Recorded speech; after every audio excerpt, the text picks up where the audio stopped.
Hello, मी मयुरी. आज आपण वडाची पूजा घरात कशी करायची हे पाहणार आहोत. सर्वात आधी या पूजेसाठी लागणारे साहित्य पाहूया.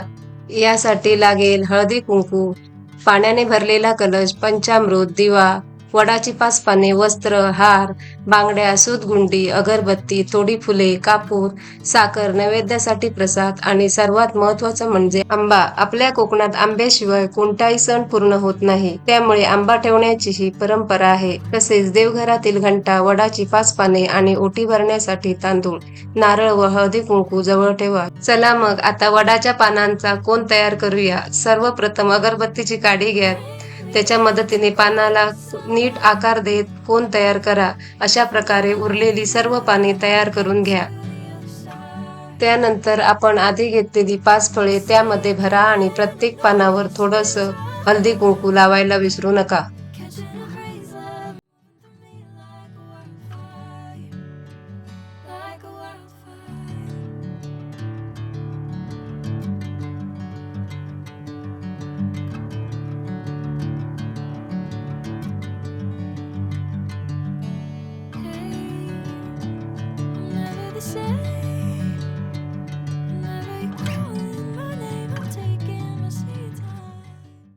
वा, आपली तयारी पूर्ण झाली आहे. चला आता पूजा सुरू करूया. सर्वप्रथम सर्व साहित्य नीट मांडून घ्या.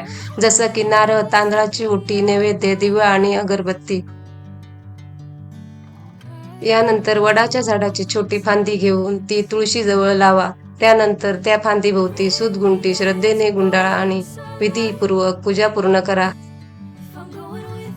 आणि आता पूजा संपन्न झाली.